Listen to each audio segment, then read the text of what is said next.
Türkler bizleri buraya hapsetmiş. Şehre kimseyi yaklaştırmıyorken siz onları atlatıp nasıl kuta girdiniz? Benim görevim bu yüzbaşı.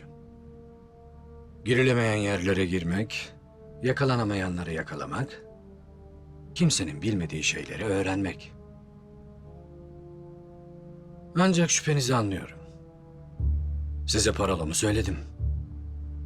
İçiniz rahat edecekse Basra'ya telgraf çekip size verdiğim bilgileri teyit edebilirsiniz. Türkler telgraf hatlarını tahrip etmişken bunu yapmak şu anda imkansız Bay Lawrence. Yüzbaşının kusuruna bakmayın siz. O her daim tek gerçeğin şüphe olduğunu düşündüğü için söylüyor bunları. Rica ederim general. Yüzbaşının şüphesi beni ziyadesiyle memnun etti. Zira çölde herkese güvenemeyiz. Ancak yine de ben tekrar telgraf çekmeye gerek görmüyorum. Telgraf telleri tahrip edilmeden önce geleceğinizi haber almıştık.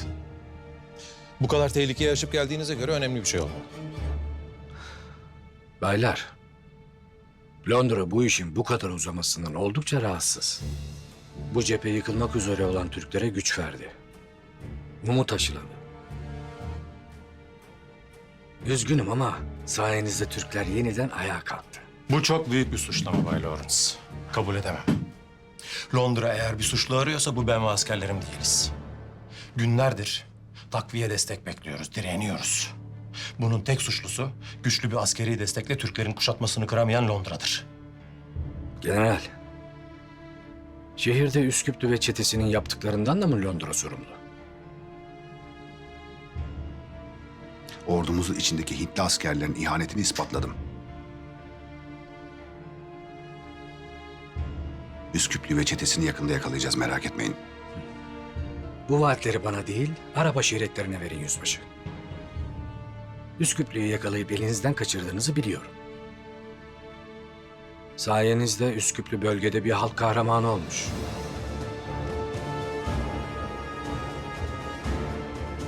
Burada dura dura serap görmeye başlamışsınız. Aklınız tutulmuş. Unutmayın, biz İngilizlerin en büyük özelliği akıldır. Türkleri de akılla yeneceğiz.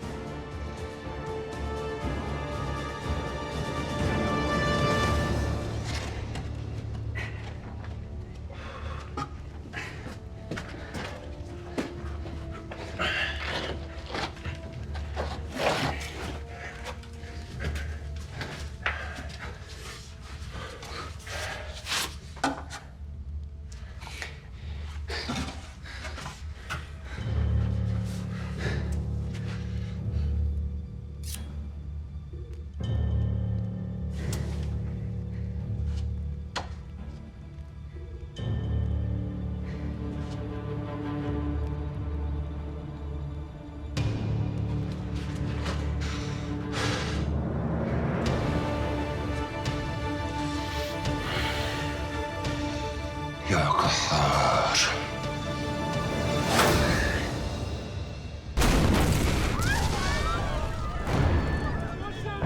Bu nedir general?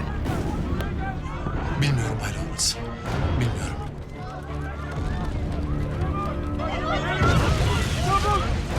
Çabuk kaçalım!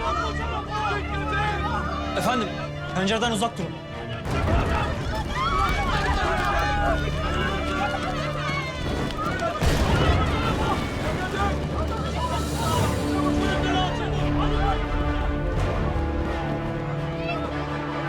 Hadi çocuğu al çabuk!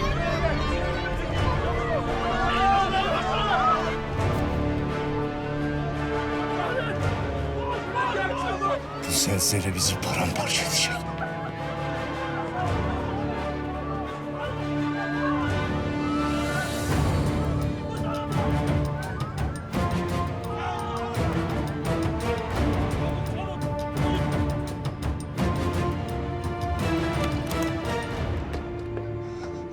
Efendim. Türkler erzak ambarımızı patlattı. Maalesef çok sayıda askerimiz öldü.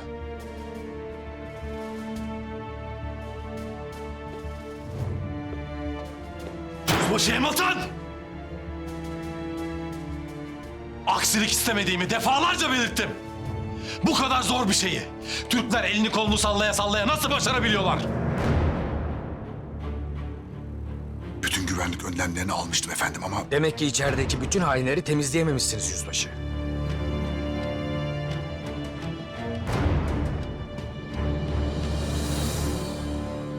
Bay Lawrence, Üsküplü ve çetesini yakalamadan şehirden ayrılmayın.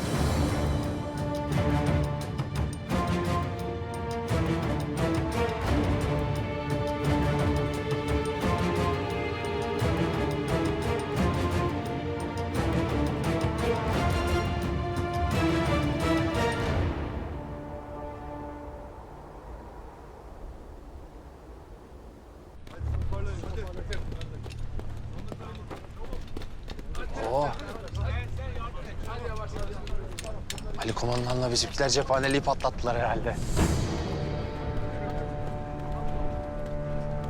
Cephaneliği mi patlattılar? He, cephanelik. Sesin büyüklüğüne bakılırsa cephanelik bu kardeş. Sen Ali kumandanı yaptın nereden biliyorsun? Ali kumandan bunu yapmak için orada Mehmet'im. Cık. Yok yok. Ses fazla gür değildi. Bence cephaneliği değil, başka biri patlattılar.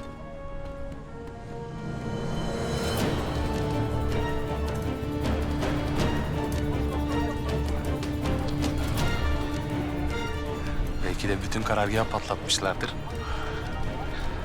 Keşke.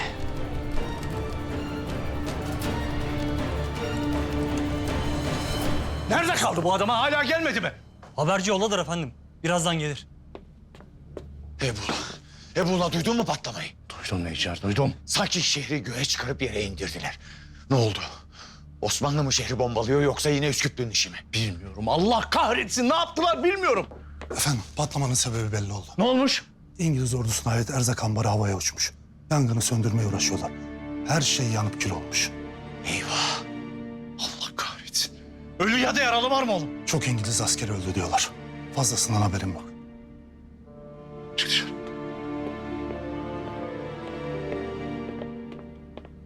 Eyvahlar olsun. Olan yine bize olacak.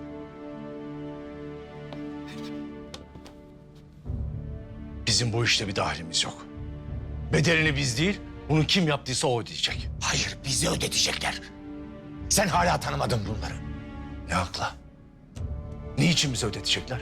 Yaşamak için. Yiyeceğe ihtiyaçları var kaymakam bey. Dışarıdan takviye alamıyorlar.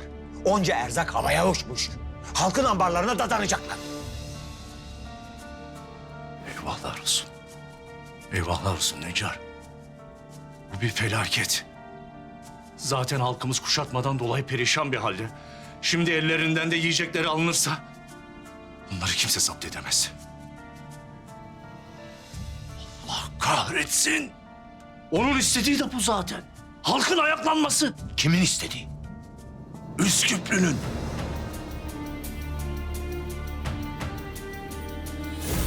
Son çarpışmaların ardından İngilizler iyice kapana sıkıştı. Bundan sonra ne kadar direnebilecekleri bizim maharetlerimize kalmış. Bana düşen vazife ne? Çemberi daraltmamıza yardım edeceksin. Necar.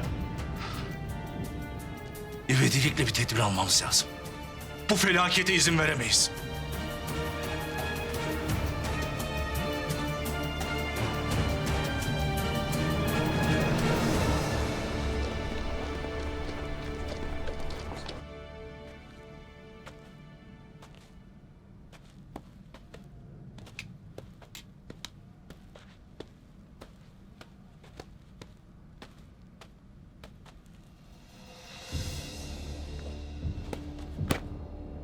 Hayırdır aslanım? Gel hele böyle. Bir şey mi arıyordun? Kumandanım ben. Sen ne?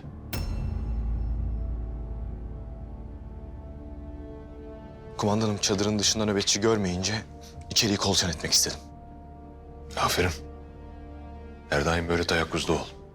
Emredersiniz kumandanım. Seni dinliyorum Salih. Burada 7,5'luk toplarımız için yeterince mühimmata sahibiz kumandanım.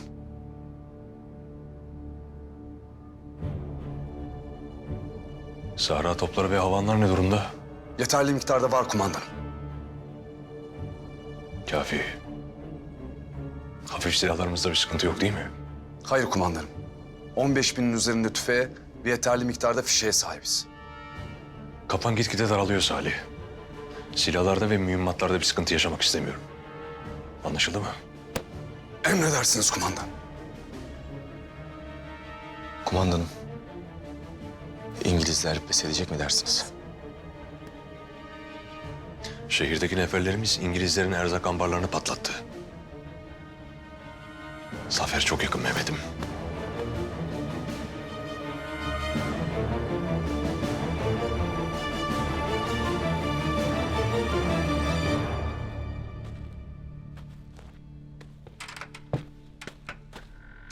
Salman, Kumandanım, teşkilat-ı Mahsusa'nın yumruğu şehrin her yanından duyuldu.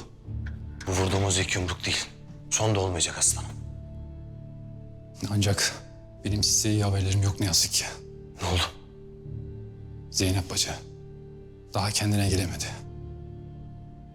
Ama iyi olacak değil mi? İnşallah. Elimizden gelen her şeyi yapıyoruz. Ancak zamana ihtiyacı var. Sen Zeynep'i yalnız bırakma. Onu tekrar öldürmeye kalkabilirler. Baş üstüne kumandanım. Yalnız tek vazifem bu olmasın. Şehit olan Racat'ın vazifesini ben devralmak istiyorum.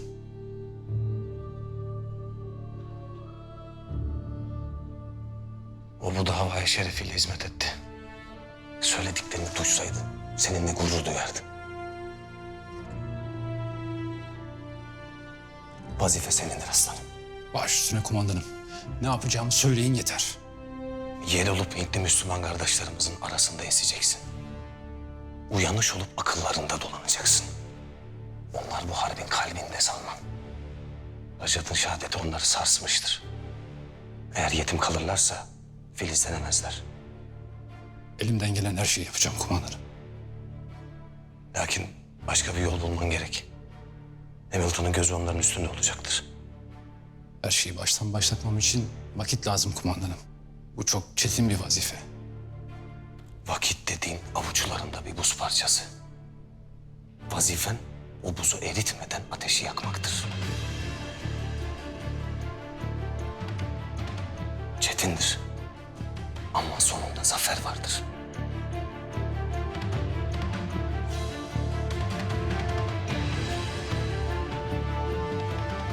General, civarda yaşayan bazı aşiretler oldukça tedirgin durumda. Neden? Lihya aşireti kervanlarını işletememekten şikayetçi. Çünkü Türkler hakim oldukları bölgelerden geçiş hakkı vermiyor. Geçiş hakkı verdikleri var mı peki? Var. Şammar, Müneffek ve Bezdun aşiretlerine karışmıyorlar bile. Çünkü bunlar iflah olmaz şekilde Türk dostu. Bize yakın olan aşiretlerden sıkıntı yaşayan var mı peki? Özellikle Rümeyli aşireti. Kalabalık bir aşiret ve etki alanları da çok geniştir. Ama onlar da şehirdeki akrabalarıyla görüşememekten yakınıyor. Şimdi burada vazife bizden çok size düşüyor. Özellikle bize yakın olan aşiretlerle görüşüp sıkıntının bizden değil Türklerden kaynaklandığını anlatmanız lazım. Zira şehri kuşatan biz değiliz. Türkler. Anlıyorum. Yalnız general, size bir şey sormak istiyorum. Bu toplantıda neden Şerif Neccar yok? Eğer o olursa aşiret liderlerini ikna etmem çok daha kolay olabilir. Bu ticari değil, daha çok siyasi bir mesele. Ona ihtiyacınız olmadan da bu meseleyi çözebileceğinize inanıyoruz. Yüzbaşı, Şerif Neccar nüfuzu olan bir insandır. Muhakkak burada olanlardan haberdar olacaktır. Eğer haberi olursa aramızdaki bağlar zedelenir. Şerif Neccar'ın son zamanlardaki davranışları şüphelendirici. Ona karşı olan güvenimiz sarsılmış durumda. Ayrıca oğlunuz Zafer, gelecek vaat eden bir genç. Şerif Neccar'dan ziyade önemli konuları onun halletmesi sizin daha çok işinize yarayacaktır. Bizim daha çok ateşli ve inançlı müttefiklere ihtiyacımız var Ebuoğlu. Açıkçası oğlunuz Zafer'in size daha iyi bir iş arkadaşı olacağına inanıyoruz. Tamam. O zaman bu gece Halil'i bir ziyaret edelim. Aşiret liderlerinin sözcülüğünü de oğlum Zafer yapsın.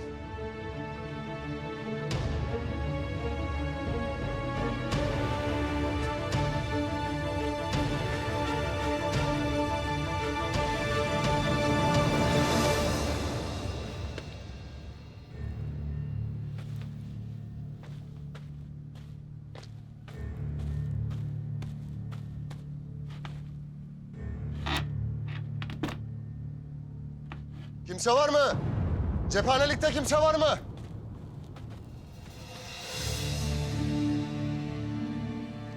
Mehmet.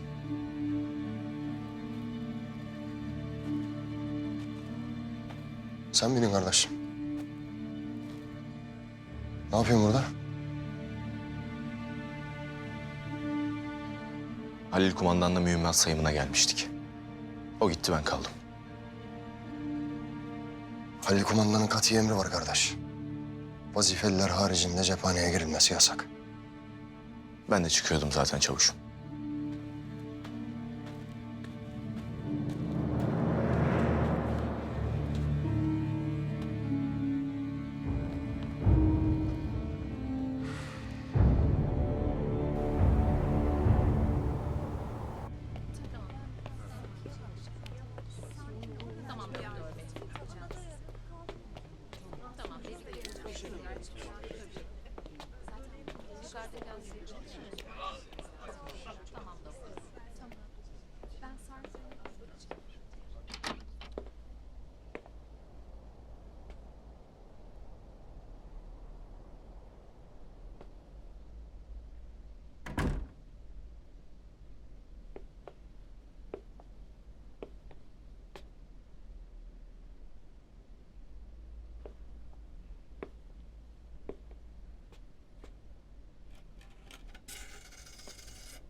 Daha önce sen kurtarmıştın beni ölümün pençesinden, şimdi de ben seni. Ya seni o sokakta görmeseydim? Belki de şimdiye kadar seni kaybetmiş olurdum. Bu kadar kuvvetli duygularımın olduğunu bilmeden.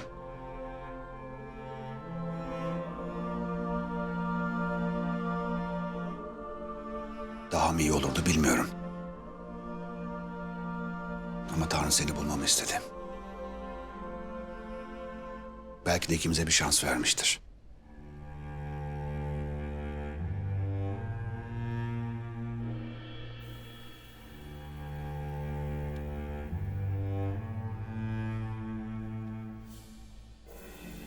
İyileşiyorsun.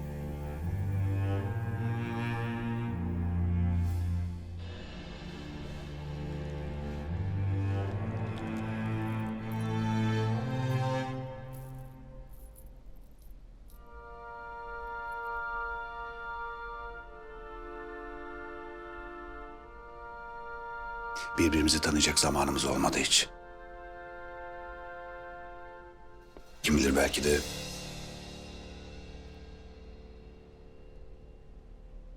bunları senin yüzüne anlatma fırsatım olabilir.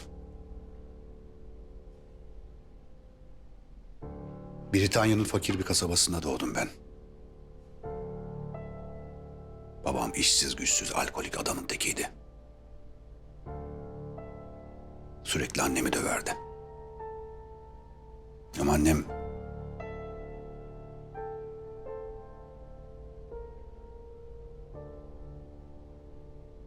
annem çok güçlü bir kadındı. Beni de kardeşlerimi de yıllarca o korkunç adamdan korumaya başardı.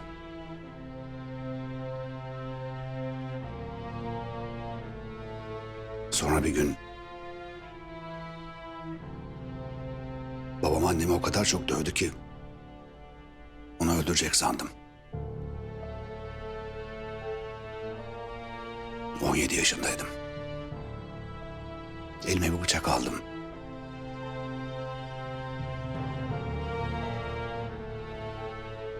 Sonra babamı 17 yerinden bıçakladım.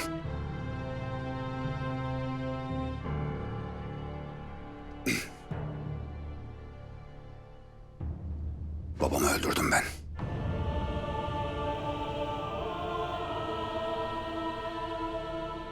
O da anneme bir daha hiç dokunamadı.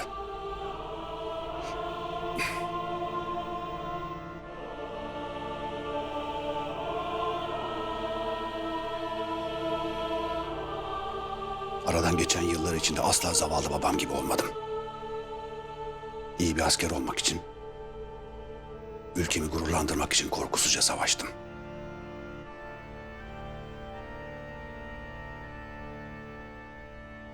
Ama şimdi kafamın içi bulanıklaşıyor.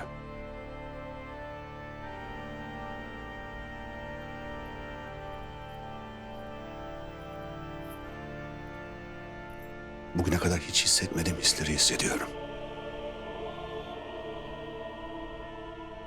Bu hisler beni tedirgin ediyor.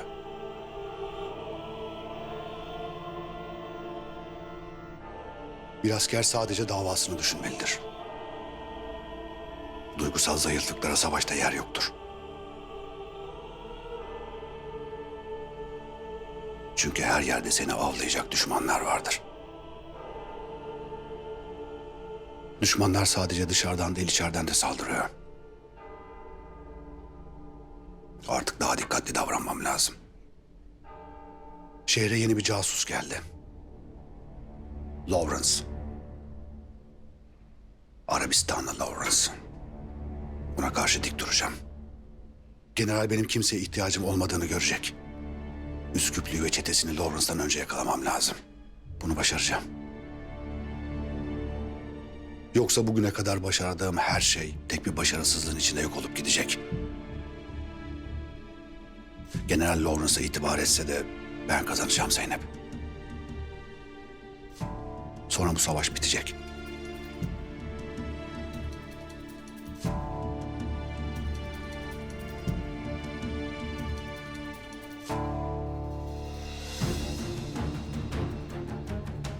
Seni de yanımda götüreceğim Zeynep.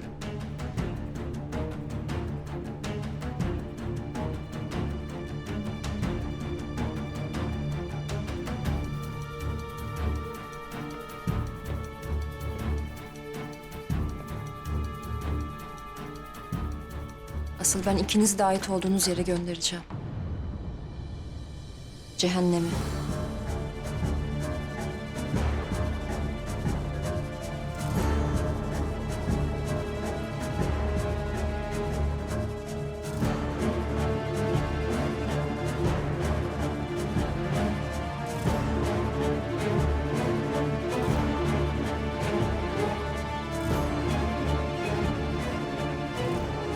Patlamadan sonra ambarı inceleyen İngilizler raporlara bakarak Ali Kumandan ve neferlerinin patlamayı tünel yoluyla yaptıklarını anlamıştı. Salman, Ali Kumandan'dan aldığı emri yerine getirmekteydi. Hintli kardeşlerine cesaret aşılayan Salman, bir yandan da Zeynep'i Alisa'dan koruyacaktı. Görevi alan Zafer, bölge aşiretleriyle görüşerek bir an evvel saldırmak için hazırlıklara başlamıştı. Her şey hazır mı? Hazır efendim. Hiç beklemedikleri bir anda karşılarına çıkacağız. Güzel. Güzel.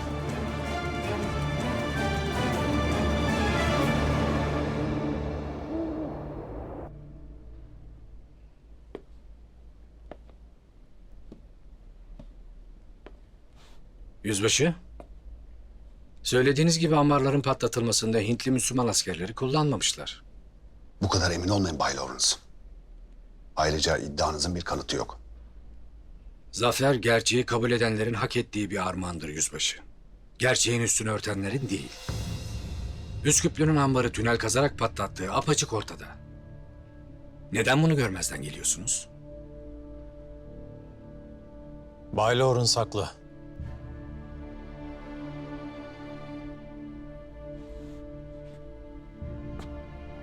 Mesele yalnızca içerideki Hintliler değil. Senin de daha önce bahsettiğin gibi yer altındaki yapılanma, onların kazdıkları tüneller. Meselemiz bu. Tünelleri takip ettik efendim. Ama bir yerden sonra kapanıyor. Tüneller evlere çıkıyor. Evleri didik didik aradık. Bir iz yok. Ya bölgede işbirliği yaptığımız aşiretler? Üsküplü hakkında bir şey bilmiyor olamazlar. Türkler bizim onlara vaat ettiğimizden daha fazlasını vaat etmişlerse... Böyle bir şey olması mümkün değil. Üsküplü fazlasıyla onlara da zarar veriyor. Özellikle Ebu Ulay ve Şerif Necar'a. Bu kadar emin olmayın yüzbaşı. Aynı dinden oldukları halde bizim vaat ettiklerimiz karşısında aşiretler bizim yanımızda yer aldı. Eğer Üsküplü meselesini çözemezsek bizi de terk edeceklerdir. Ayrıca daha büyük bir tehlike de bizi bekliyor. Yakında başlayacak olan yiyecek sıkıntısı. Evet efendim. Üsküplü'nün ambarı havaya uçurmasının sebebi bu. Yiyecek sıkıntısı yalnızca askerler arasında değil, şehir halkı arasında da telaşa sebep olacaktır. Kalan yiyeceklerin tam listesini istiyorum. Emredersiniz efendim. Kuşatma bitene kadar yiyecek kullanımını yarıya indirin. Şehirdeki tüccarlardan da alabildiğiniz kadar erzak alın. Ben de halkın arasına sızıp bilgi toplayacağım. Yalnız benim burada olduğumdan Arap dostlarınız dahil hiç kimsenin haberi olmasın. Siz merak etmeyin. Yüzbaşı Hamilton size şehirle ilgili tüm bilgiyi verecektir.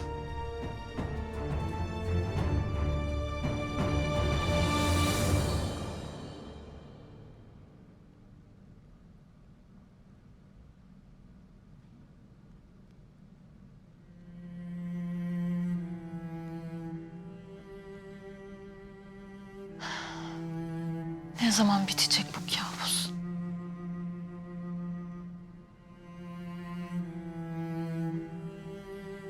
Zeynep. Hadi iyileş artık lütfen Zeynep. Daha yapacak çok şeyimiz var. Hadi herkese ne kadar güçlü olduğunu göster. Hadi Zeynep lütfen. Daha Mehmet'ine kavuşacaksın. Sonra üstümüzde dalgalanan düşman bayrağının indiği günü görüp yan yana mutlu olacağız, sevineceğiz. Hadi Zeynep.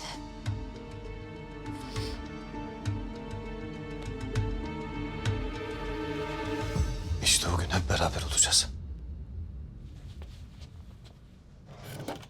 Sen nasıl? Salman yardım etti. Zeynep'i görmek istedim. Tabii seni de.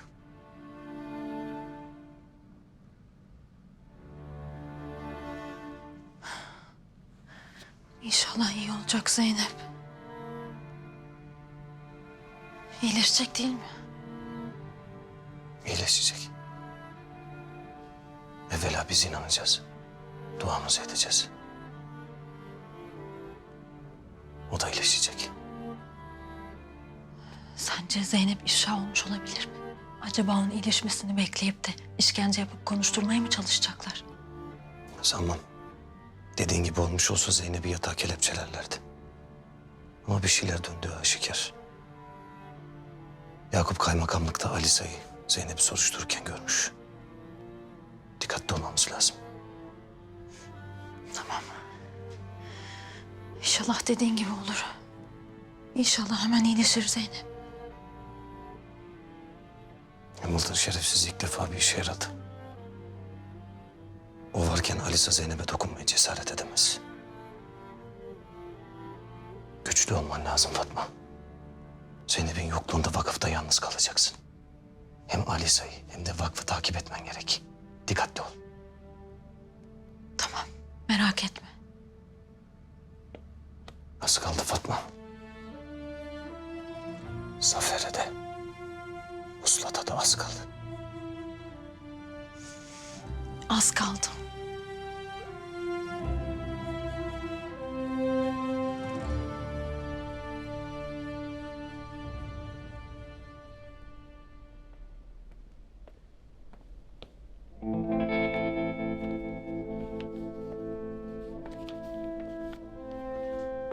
Demek meşhur albay Lawrence sizsiniz. Kim soruyor? Doktor Alisa. Hastanenin başhekimiyim. Çok memnun oldum. Şehre yeni geldiğinizi öğrendim. Elimde ilginizi çekeceğini düşündüğüm bilgiler var. Şehre dair bilgileri Yüzbaşı Hamilton'dan aldım. Teşekkür ederim. Eminim öyledir. Fakat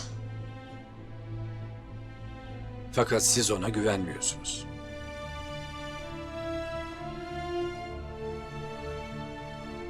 doğru. Güvenmiyorum. Bay Lawrence, Yüzbaşı Hamilton bir Türk casusunun etkisi altında. Kızın adı Zeynep. Bir anda şehirde belirdi ve kendisini Şerif Neccar'ın yeğeni olarak tanıttı. Ben onu firar eden iki isyancıyla konuşurken gördüm. Ama Yüzbaşı Hamilton'a söylediğimde önemsemedi. Çünkü kıza aşık oldu. Onun yalanlarından başka hiçbir şeye inanmıyor. Peki kız şimdi nerede? Hastanede yatıyor. Zehirlenmiş. Kim tarafından diye sormama gerek yok herhalde. Öfkeli bir kadının yapamayacağı şey yoktur.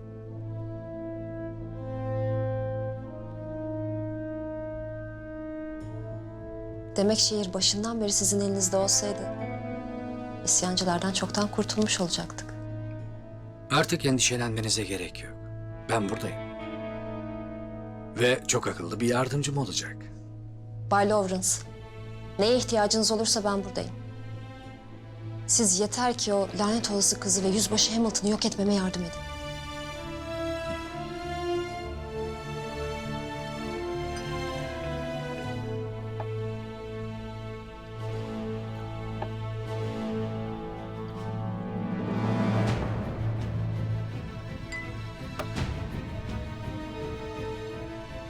Öyleyse artık kutlayacak bir şeyimiz var.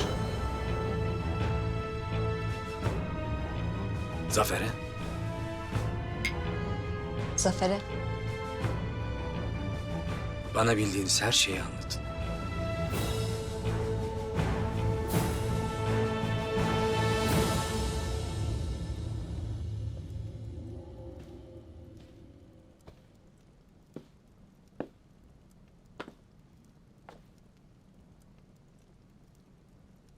Evime bu kadar sık gelip gitmeni istemiyorum.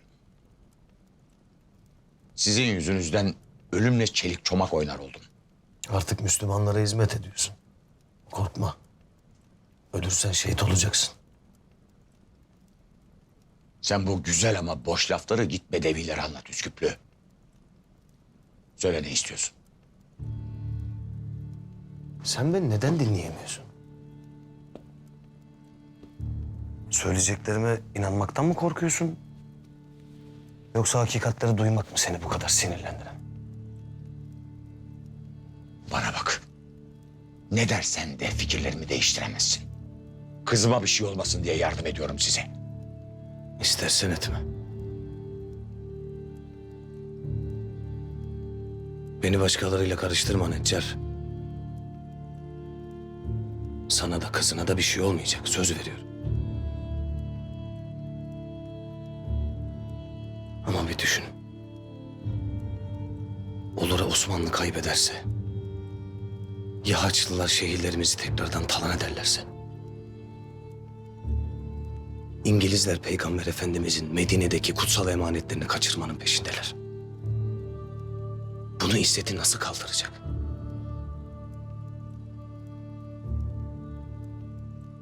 Osmanlı 6 asırdan beri haça çarpan hilalin diğer adıdır. Ya sahibi esir olarak yaşayacaksın ya da hilalin gölgesi altında onurunla yaşayacaksın. Devleti âliye Müslümanların son umudu, son cephesi, son kurşunudur. Biz Türkler Osmanlı'yı kaybedersek bir devleti kaybetmiş oluruz. Kendi küllerimizden doğar yenisini kurarız. Ama siz her şeyinizi kaybedeceksiniz.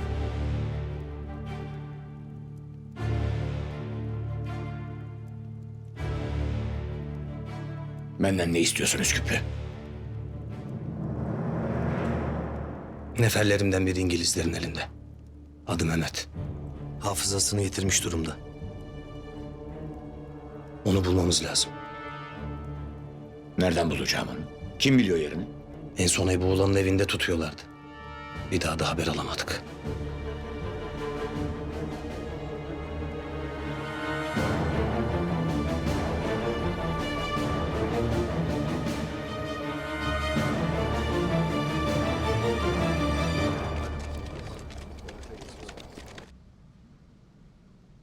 Ziyaretinizin sebebi hikmeti nedir efendiler?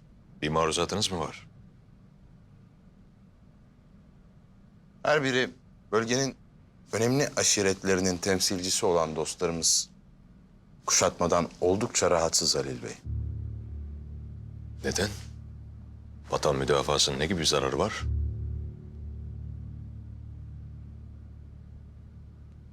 Bölge halkı sizin İngilizlerle olan husumetinize katlanmak zorunda kalıyor. İyi ya. Katlanmayın. Siz de vatanınızı savunan Osmanlı ordusuna katılın. Biz bu cedelleşmede taraf olmak istemiyoruz. Siz ne istiyorsunuz? Kervanlarımızı işletip ticaret yapmak istiyoruz. Başka? Kendi topraklarımızda işgal altındayız. Çok doğru söylüyor Halil Bey. Ticaret yapamıyoruz. Doğru söylüyor. Gördüğünüz gibi şikayetler tafsilatlı. Açıkçası bu toprağın insanları olarak kuşatmayı kaldırmanızı istiyoruz.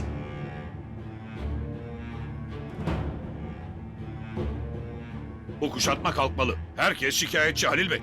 Tüccarlar şehre girip çıkamıyor. Alışveriş yapamıyor. Herkes sizden şikayetçi.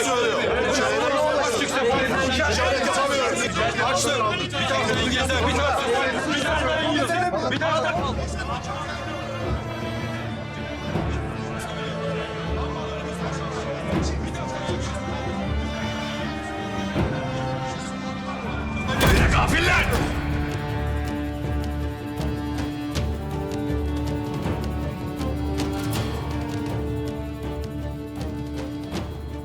İngilizlerin kayığına binip bize mi kastedeceksiniz? Bu topraklar bize dedemizden miras kaldı. Dolayısıyla tasarrufu da bize aittir. Bu topraklar sizin değil. Devleti Aliye'nindir.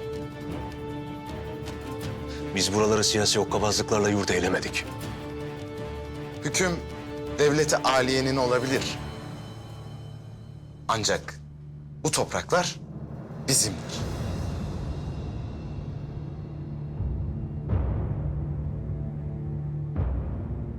Atalarımız buralara geldiklerinde dillerinde çiçekli böcekli şarkılar yoktu.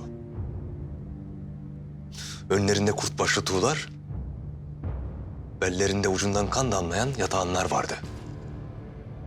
Bu topraklar miğferlerinde dünya bir gün yazan dedelerimizin kılıç hakkıdır. Kut şehri bizimdir Halil Bey. Kuşatmayı kaldırıp ait olduğunuz yere gidin.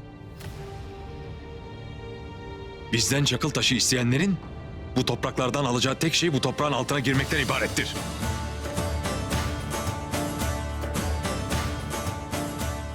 Ben size vatan savunması diyorum.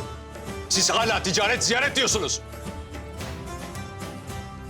Anadolu'da hem de bir akşam vakti mahallemize bir yabancı girdiğinde gündüz vakti önünüze yal koyduğunuz köpekler onları geldiklerine pişman eder. Siz de bırakın yabancı birini, vatana işgalci girmiş hala susuyorsunuz.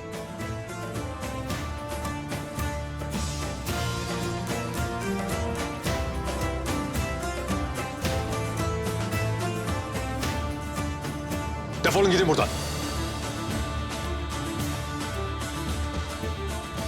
Defolun gidin!